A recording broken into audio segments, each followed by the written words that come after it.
Chinese manufacturing is, in many ways, the envy of the world. Almost everything these days, from teacups to toasters to tracksuits, seems to bear the Made in China mark. But in the past couple of years, the industry has come under pressure like never before. Wages have risen, demand has cooled, and banks have stopped lending. So can Chinese factories stay competitive? We went to Guangdong to find out what some companies are doing to stay ahead of the game. It's midday at the KTC textile factory in Heshan, on the banks of the Pearl River, China's factory heartland. As the bell sounds for lunch, 3,500 workers make their dash for the canteen. Austrian-owned KTC started producing basic garments here in Heshan in the early 1980s, making it one of the first foreign-owned factories in China.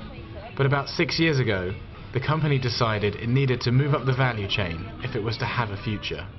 We're involved over the past 30 years into a high-tech operation, being capable now from doing a running short till a fairly sophisticated dry suit for rescue missions on the ocean. The story is similar at KTC's sister company, Rondor Housewares. There, a factory which started out selling cheap whisks now makes expensive kitchen goods like knives and tin openers for high-end European brands. That journey up the value chain is one that many other Chinese manufacturers will soon have to make too, provided they can get access to the cash needed to invest. In the past few years, wages in China have risen rapidly. At Rondor, labour costs have doubled in the past 2 years alone. In the low value-added areas, there are regional competitors like Vietnam or Sri Lanka. So Chinese companies are not going to be competitive all the time in those areas. Actually, I see Chinese companies to exit from those kind of products in future years. So I think it's really a preemptive step, or even a fourth step for Chinese companies. They really have to move that direction. Otherwise, the export sector won't stay competitive. Although some low-cost industries are already moving out of southern China, either overseas or inland, rising wages will not sound the death knell for the region's manufacturers. Aside from Guangdong's world-class infrastructure, the province also has a significant advantage when it comes to people. At KTC, some employees, like Wu Baoming, have been with them since day one. 1981年刚进来的时候去做那个切衣服，后来1988年出来做那个管理，在这里做了30年，这生产里面的经理。 Managers at both factories say it's the expertise of the staff, more than anything else, that keeps them from moving away.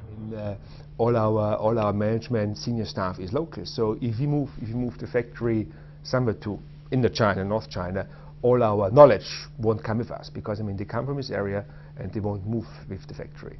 So it would mean we basically, if we move, we would have to go back to the simple products we started 30 odd years ago. The experience of both KTC and Rondor is something the Chinese government would like to see repeated.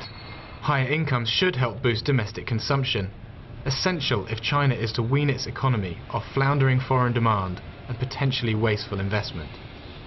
And while the move towards higher margin products has led some to ask if China might eventually lose its edge, with jobs moving back to the US or to Europe, there are some things that only China can offer. We forced the business out of operation in Europe 25 years ago. To kickstart this kind of business again in a short term is impossible. To get these large quantities which are currently produced in Asia back to Europe is, for me personally, a mission impossible. Chinese manufacturers are undoubtedly under pressure. Rising labour costs and falling demand from the West are already putting many of them out of business.